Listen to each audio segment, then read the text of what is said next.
For more on U.S.-China bilateral ties, let's go now to Andy Mock. He's a senior research fellow at the Centre for China and Globalization. Good to see you, Andy. Now, President Xi sent a special representative to attend the inauguration rather than its ambassador to Washington as it has in the past. What should we read into this? Well, I think this certainly signals from the Chinese side the importance that China attaches to the China-U.S. relationship. And of course, I think we all know this as the two largest economies in the world, as the two technology superpowers. This relationship is crucial for the entire world. And how do you think it signal a direction in terms of diplomatic relations between China and the U.S., especially in these early days of Trump's second term? What can we expect? Well, I think from the Chinese side, China's always demonstrated openness, reliability, and consistency in demonstrating a willingness to work with the United States. Now, let me share what I saw and heard at the inauguration ceremony and the rally. Both I was at the Capital One Arena that Nathan just mentioned. And I see reason for optimism here. So I thought that all of the speakers, not just President Trump, but Howard Lutnick, who's the incoming Commerce Secretary, Patel, some of the other speakers that will occupy very key positions, I thought were very disciplined, very on message, in that they talked about problems like the fentanyl problem, like the need to rebalance trade. But interestingly enough, no one mentioned China.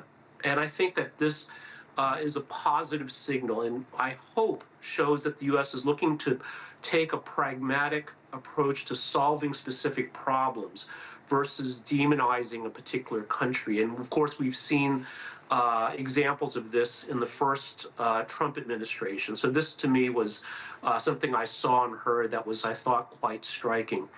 The second thing is the emphasis put on the different priorities. So illegal immigration, I thought, was seen as a very, very important priority that was mentioned multiple times. And again, I'm blanking on the person's first name, but Mr. Patel made a very good point that he said that illegal immigrants do not respect the country enough to come in by legal measures. And of course, President Trump has spoken many times about the importance of this, designating drug cartels as terrorist organizations, creating a Department of External Revenue, not internal revenue, to focus on terrorists, but not singling out China, I think show that the priorities are largely domestic, and that perhaps bodes well, again, for the opportunity, at least, or the space for a better relationship with China going forward. And Trump has hailed, these conversations that he had over the phone recently as a success. He wanted to review the relationship over the next few months before deciding whether or not tariffs is something he wants to move forward with. What are some of the areas that we might see immediate progress in China-U.S. relations, and how will it benefit both nations? Well, I think tariffs certainly are a problematic issue because, of course, they have the potential, at least, to hurt Chinese companies and hurt American consumers as well. I think the most immediate area for benefit, well, first, let me just add, why are we seeing this more nuanced and moderate stance towards China? And I think the main reason is that the China of today was not the China when Trump was first in office. And I think Trump, his key cabinet officers, key members of Congress, all recognize this, that China is much more advanced. It occupies a larger share of global GDP.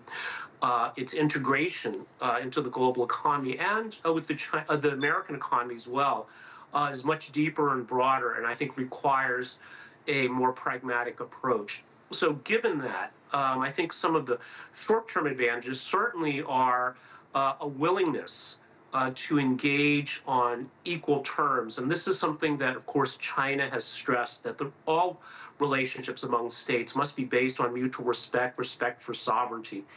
And one thing that struck me too, Sally, was that imitation is the sincerest form of flattery.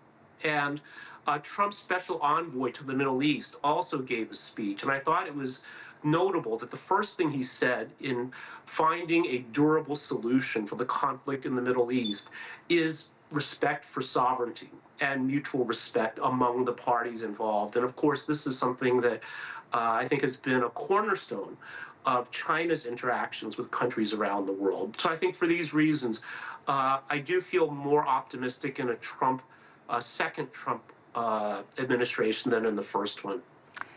All right, Andy Mock, thank you very much.